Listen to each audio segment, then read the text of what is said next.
Living with my husband Brenden and his anger issues have been an absolute roller coaster. I've tried to leave him a couple times, but then he makes my life a living hell. Brendan's anger outbursts happen at least once a day. He's called me horrible names like bitch. The list goes on and on. My name's Natasha, and I'm a piece of and I don't give a about nobody but myself. We've had some bad incidents. We were in a heated argument and Brenden slammed the door and then proceeded to kick through it. The door flew at me and my son, so I stayed with a family member for about 2.5 months. About a week into being separated, Brenden found a new girlfriend. At one of the kids' exchanges, Brenden got really upset. After he just dumped out of the car, he stole my keys and chucked them in this field. Brenden said that he felt really bad and was really apologetic about everything that he had done. I went back to him shortly after I realized this was a horrible mistake. The next time that I left, we started arguing at a restaurant and Brenden said that he was going to leave me there. Our kids were crying, "Don't leave mommy!" And at one point he took his hand and he muffed me in the face like this, just pushed my face back with his open palm like this, and it knocked my glasses off my face. When we got home, I panicked, so I got in my car to try to leave, and he got in front of the car and was telling me, "Just come inside." So I cracked my window down just a little bit and was yelling, "Help me, help me!" And that seemed to scare him. We lived separately for a while, but then we started hanging out like a family again and decided to move back in together. I don't want my kids to be around his outbursts. He's really good as a father, but as soon as he gets anxious, he gets angry at them and he'll start yelling. I want to figure out if there's hope for Brenden to change. Or should I break away now while my kids are still young? Our guest told us some things that have me a bit concerned about what the plan will be today, including Natasha telling the associate producer that she feared what Brenden might do to her, her children, and her mother after the taping. I am very concerned how Brenden will act on stage. He's already packed with ammo if he needs it to defend himself. Worst case scenario for me would be feeling like belittled and attacked on stage. I would want to get up and walk off stage. I'm scared for my mom. I'm scared for me when we go home, when no one's there to protect us. I know he's crazy. He's made threats of punching my mom in the face based off what she said. I'm nervous he'll break everything at the house. I'm nervous he'll steal my kids and drive off drunk with them. When he's drunk or really angry, he has no control over what he does. Natasha, how do you feel about being here today? I'm happy to be here. Scary, but happy, right? Let's talk about what's going to happen here today, because I want you to feel free to speak up and be honest. We're prepared to make sure that you're safe here. You know, we don't get violent here. That's never happened here. In 19 years, there's never been a single guest lay a finger on another guest on this stage ever in 19 years. And it's not going to start today. Right. It's not who we are. It's not what we do. That's not how this works. And I can tell you the way to deal with someone that has flash anger is not to confront them and get in their face. Right. Because that's their comfort zone. He's afraid of being attacked and belittled and all of that. And that's not going to happen, because it would get us nowhere. Right. He actually understands that what he's doing is not right. He just doesn't know how to stop it. Right. And that's different. Now, when we talk about these behaviors, according to you, he's threatened to kill you. He dated a girl during a separation, which is a very rebellious thing to do. He refused to appear here in the past, because you wrote to me originally back in 19, but he wouldn't participate, correct? Correct. He abandoned you in a field with your children. He calls you every name in the book. We don't need to go through them. He breaks TVs, tables during rants. He just kind of starts throwing stuff around. You say he's muffed you twice with his open hand. That's where he pushes your face back. Yes. Broke your glasses once during that time. Now, he self-medicates with marijuana daily, right? Yes. And he's really frustrated that you don't get him. The good news is it's not your fault. The bad news is it's not your fix. Thank you. If you could fix it, that'd be great. We could just change what you're doing and then everything would be great, but that's not the issue. This existed before you ever met him. Right. You said you've actually had to get a restraining order. against him because he's threatened to kill you. He threatened to kill you with a shotgun. He got specific about it. Oh, definitely. It wasn't just, oh, I could just kill you. It was like, look, I'm going to get the shotgun that we own, and I'm going to use it, and I'm going to kill you. He even held up the shotgun barrel and said, if you take my kids away from me, this has your name on it. Now, you say both of you are now in survival mode. What does that mean? Neither of us are happy. We're both just trying to take it day by day, sometimes minute by minute. I feel like neither of us really know what we're doing. Neither of us had a good role model growing up. So I don't really know how to parent my children well or what to do to make sure they're going to be okay. Mm-hmm. You can agree that you can't go on like this. Right, 100%. Right. Something has to change or somebody's going to get hurt. Right. All right, we know that. So this has to change. That's fundamentally, we know this has to change. Yes. Okay. Now, do you think he also knows that? Yes, I think he does. That's the difference here between him and a lot of guys that justify what they're doing. He's not justifying this. He says to us, this isn't right. I just don't know how to stop. And you do realize you have an undivided loyalty to your children here. Yes. And that failure to take them out of harm's way is negligence. Yes. And negligence is abuse. But I think a part of me almost feels like I'm harming them too from taking them away from their father, because then they'll just have me. Okay, let's clear that up right now. Here's the definition. Failing to protect a child in his or her care from inflicted physical, mental, or sexual injury caused by the acts of another. He does this in front of the children. He calls you names. He yells at you. He does all these things in front of the children. Right. And if you fail to take them out of that environment, then you're being negligent as their mother. Right. So it ends today. I've learned over the years how to keep the peace with Brenden. I'll use tactics like changing the conversation or just staying quiet. I've even had to go as far as to cancel my plans just to make him happy. Sometimes we smoke together and I'll let him vent to me for hours just to get stuff off his chest. We have sex about every other day. It seems like it calms him down and it's therapy for him. He tells me sometimes that I act like sex is a chore, and he's right. I was raised that everything should always be hunky-dory, so I put on a face that things are okay, but I am not okay. I think there's something wrong with my brain. I get anxious very easily. Then my anxiety turns right into anger. I feel like I'm walking on eggshells, or I don't know what temperament he's gonna be in. I'm that way inside my own head 24/7. Lately, Natasha and I have had more downs than ups. I'm very self-aware. I just don't know what to do about it or how to stop it. Natasha's definitely more hard on me than I am on her. It's frustrating because I believe Natasha can do 10 things wrong in comparison to the one thing I do wrong. I feel like I'm constantly trying to get her to comprehend my feelings. I definitely wish that Natasha was more empathetic towards me. I feel like he's always so over the top, and I'm just like, ignore, ignore, ignore. When I'm angry at Natasha, I feel like I'm irrational and I say and do things that I have always apologized for. I wish you grew up 50 years ago where I could beat you for dad for being an incompetent piece of I believe Natasha needs to get better at communicating with me. I joke that I'm the woman in the relationship because I'll cry and she'll be the one who shuts down. We definitely need to work on our respect for each other. My hope is that I'm able to learn from Dr. Phil how to manage my emotions to benefit my family. It's good to meet you. You guys talked about coming here a few years ago, and you didn't, but you're here now, and I'm glad. Thank you.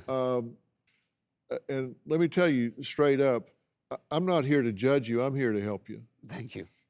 You've had enough judgment, right? Especially from myself. And that's what I know. You beat yourself up over this. You beat yourself up after the fact, but you agree that your behavior is not what you want, it's unacceptable, that you don't treat her the way you want to treat her.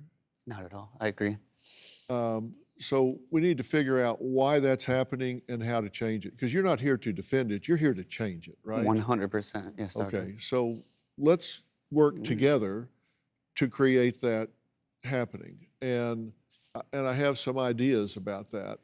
You said something earlier. You said she can do a lot of things wrong, and then I go over the top, and so that's what gets focused on. You're exactly right. There's something that I call outrageous overshadowing.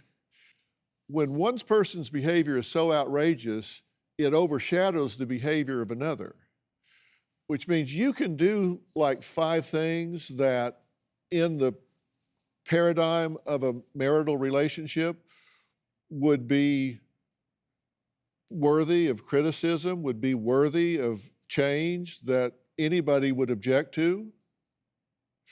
But then you react in such an outrageous way, she gets a free pass because all the attention goes to the squeaky wheel. Your behavior's outrageous, so you never focus on the things that you really should as a couple.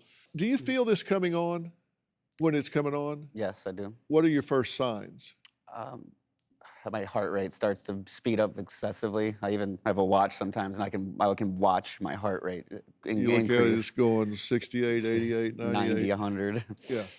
And when did you first notice this happening in your life? It was before, Natasha. Yes, I think that I have been anxious or maybe ADHD type symptoms my entire life, I've realized. But it definitely got exacerbated when I joined the military. It got worse then. Yes, 100%, I believe. And you guys, you both went into the Marines, right? Yes. Yes, sir. And thank you both for your service, by Thank the you. way. We Thank really appreciate both of you for stepping up and doing that. It means a lot. Ever since I met him, Brenden has been self-medicating with marijuana. He smokes it pretty much every day. If he doesn't smoke, he has no patience with me, the kids, or anyone. Once Natasha gave me an ultimatum to stop using marijuana, but I believe we both see the benefits that come from it now.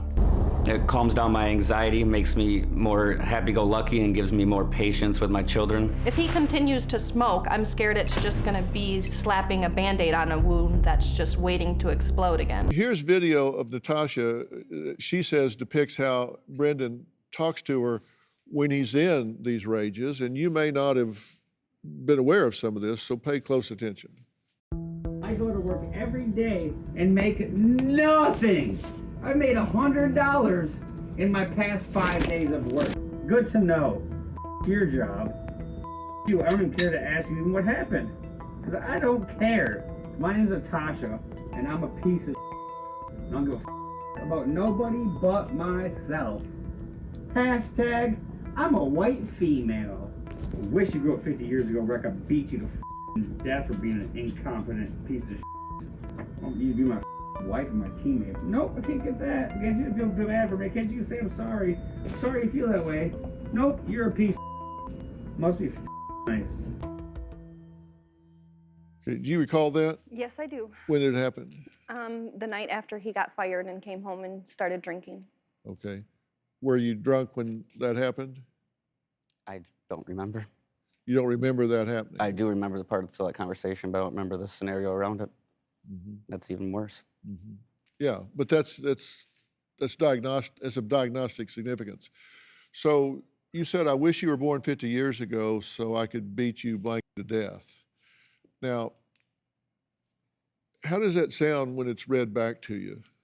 Horrible. I've never gotten mad at her and not felt horrible after saying or doing what I do. It's when I'm in that scenario. I feel like sometimes I get overwhelmed and my feelings get so strong that I want somebody else almost to feel the way that I'm feeling, even if it's bad. By the way, I was alive in the 50s. That wasn't okay then either. I say irrational things when I get upset, and it's like I said, I want somebody to feel the way that I feel, even if it's horrible. Now, Natasha told producers that during a separation, child exchanges were especially difficult. And here's a video she took after she says Brenden abandoned her with the children. You're in the field. So he just took my keys. After he just dumped out of the car, he said, if you want you better take her, as he drove off like a maniac. Is in the car. He stole my keys from the vehicle and chucked them in this field. So yeah, this is what I'm dealing with. Okay, do you remember that? I do. And what were you experiencing at the time? Not emotionally yet, but physically. Fear. Normally it's fear, and then it turns straight into anger. Okay. I feel like I'm in a fight or flight, or life or death scenario most of the time. Yeah, and you are in fight or flight, actually. You're in a state of adrenergic arousal. Your adrenal glands are just spinning up so fast that you're describing it exactly right. You're in fight or flight, but you can't pump the brake yourself. I cannot. That's one of my comments I said to the producers that I feel like I want to lock myself in a closet once I feel myself getting angry. I feel like the Hulk. I feel like once it happens, it's just out and there's nothing to do until some time has come by to where the emotion can go away. How do you feel about Natasha as your wife? I love Natasha. I love her very much. I think if I don't get help and I don't get any better, I don't think she'll continue to deal with it. Yeah. I wouldn't want her to. Have you threatened her with a shotgun? Yes, when we were going through a divorce, she was threatening to take my kids and I was never gonna see them again. Do you think he's capable of killing you? I think he is if he's in one of those rages, yes. Natasha never mentioned her marital problems with Brenden until I witnessed his anger issues firsthand. The first time I went to visit them in the Marines after they got married, I saw Brenden go absolutely berserk. He was angry about something. He flipped their bedroom mattress on the floor, broke an end table, and put his fist through their TV. He acts very much like Dr. Jekyll and Mr. Hyde. One minute he talks to his 5-year-old son and tells him how much he loves him. And then the next time, Brendan's like, "What the are you doing? Are you stupid?" Brenden talks to Natasha like he's belittling her. Because of Brendan's behavior and Natasha's self-esteem has really dropped and she's not so sure about herself as she used to be. In 2018, I had given Natasha money so that she could get a divorce lawyer. This happened after Brenden had left her for another girl. Then when the girl kicked him out, he came crying back to Natasha and she took him back in. I do believe Brenden can change temporarily, but I'm concerned that he could not change for the long term. At this point, I believe Natasha and Brenden need to go their own separate ways. Well, Michelle is joining us virtually now. Michelle, thank you. You've been listening all along, right? Yes. Okay. Tell me, at this point, you think that it's gone too far and that the relationship should end? Yes, I do. I've seen Brenden. He can be the most wonderful dad in the world with these kids. But then I've also seen him turn the other way, which makes me mad and cries because I know Brenden is a good father deep down. And I love Brenden. I love Tasha. And I do whatever they would need me to do. We know that. You haven't. What's that? So we know that she would not do that, and she has not done that. Tasha has called her and begged her to come down, hysterically crying, and her mom says, "Oh, can't you get somebody else to come give you a hug?" Asking my mom to come give her a hug. Oh, I Tells her that tells me my mom was a workaholic. She wasn't very present in our childhood. She tries. I think she hasn't been a bad mom, but given what her toolbox is filled with, she's done the best she could. And I think she likes to hide a lot of stuff and hide it under the rug. I did the best that I thought I could do at the time. Right, just like I'm doing now. That's all we can do. You know, I'm going to ask Robin to comment on her read of this situation at this point. Robin's my wife. Say hello to Robin. Hi. Robin. I'm really not asking her to comment as my wife. We've been married for 44 years. We've been together almost 50 years. So we've been married longer than you two have been alive, added together. But she's also the founder of When Georgia Smiled. It's the organization that she built to bring awareness to domestic violence and the impact it has on men, women, and children. I mean, everyone. And through this work, Robin has helped to create something called the Aspire Initiative, which is to help educate others about domestic violence. And there's also an Aspire app that allows victims to call for help with the touch of a button. You've been listening to all of this. What's your response? Well, first of all, I'm thrilled that both of you are here because that's a huge step. And I want to address the fact that you say that you're not a good mother or a great mother. I think you're a wonderful mother because you're seeking help for your children, and that's the first step. I also want to say, because of your children, when you speak about the word abuse, it's not just about physical abuse. Right. And when they're around what's happening in your home, they're experiencing every level of abuse. So just because they don't have a scar or blood or something hasn't happened yet, that they've been harmed, they are still experiencing every level of abuse. And that's what my Aspire initiative is all about. When you go there, it's a very educational program.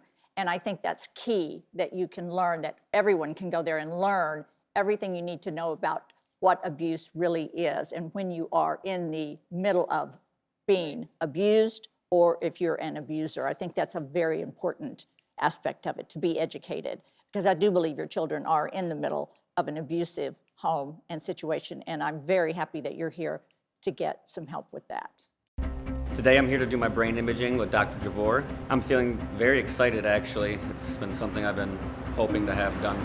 For some reason, this anxiety and fear that just torments you triggers an anger where you will act out and maybe even hurt the people you love around you. The question for me today is really, is your brain structurally normal? So we have these powerful techniques which can look at the architecture of your brain, but also get an idea of the functioning of your brain.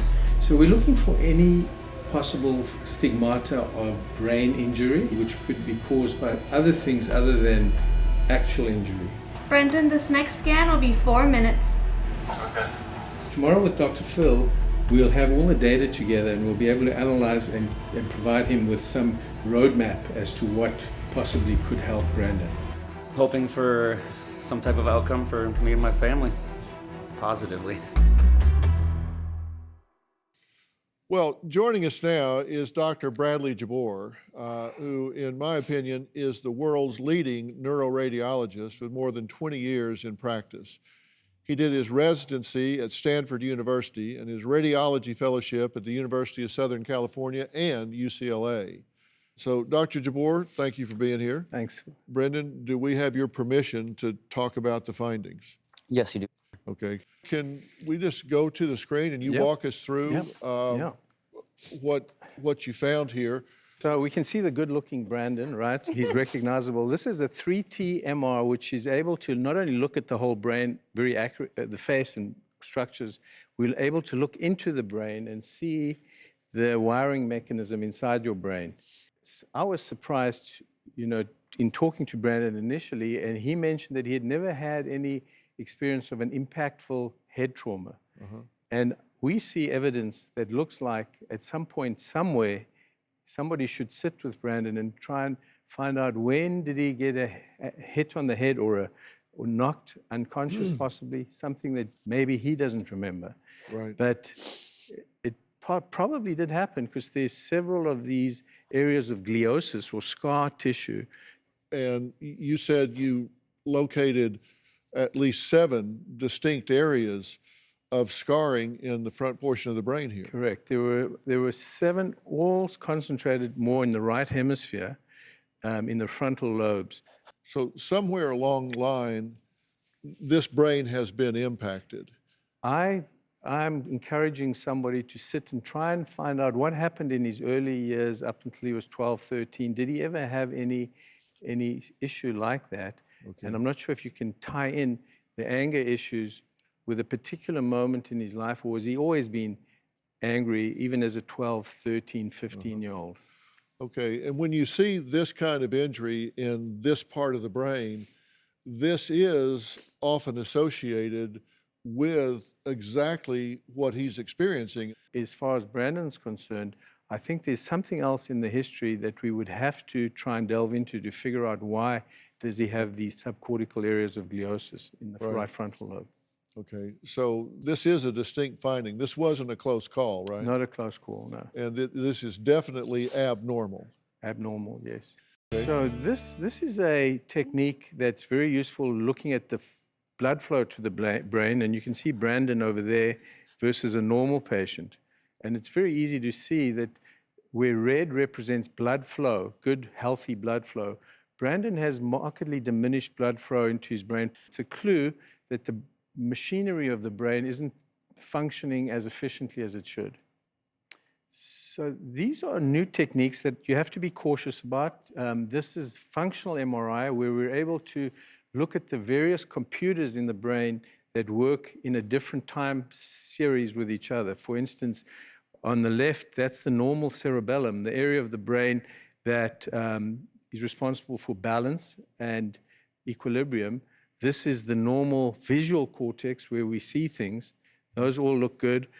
This here is an abnormal hyperconnected thalamic area, an area associated with emotions and pain. And we see that his default mode network, which is Brenden, is yellow. This is a normal 100 or so patients, normal patients. That's what the default mode looks like. So he has some hyperconnected activity in the frontal lobes that, together with everything, tells us that he's got a disrupted machine. When we're asking the questions, what are the contributing factors, it's all starting to fit together. There has to be more evaluation, but these are significant findings that you have to start putting on the table for a differential diagnosis. Yes. I wonder, did you feel Brenden was depressed as well? Is there a component of depression apart from I don't think anxiety? there's any question about that. Would you agree? No, I agree. Yeah.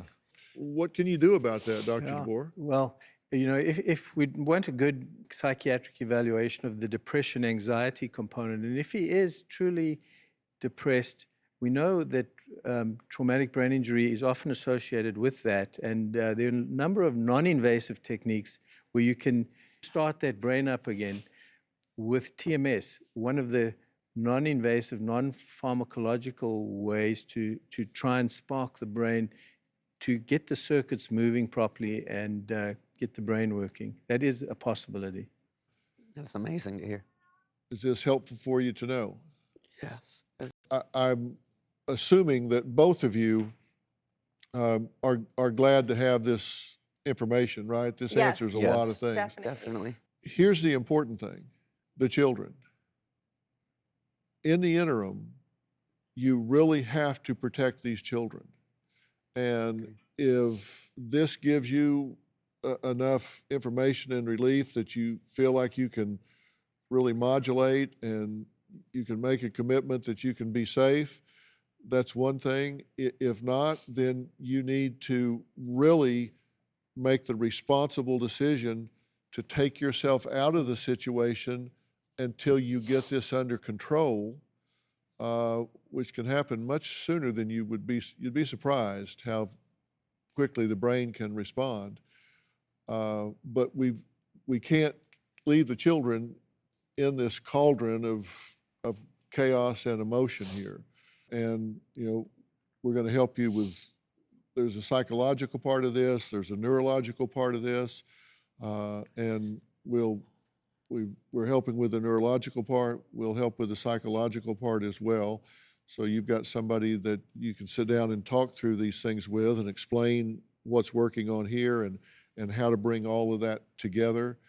And we're in the middle of a pandemic, so we'll get you a therapist that you can talk to with teletherapy through Doctor On Demand, which is our own company. So we'll get that set up for you. I'll get you 10 sessions set up immediately that you can start talking to someone and explaining how all this fits together. And we'll just bring a team together and get this moving right away. And I think if you commit yourself to this and really work at it and you show some patience, we can move cautiously, optimistically forward here. Main thing being protect these children every step of the way.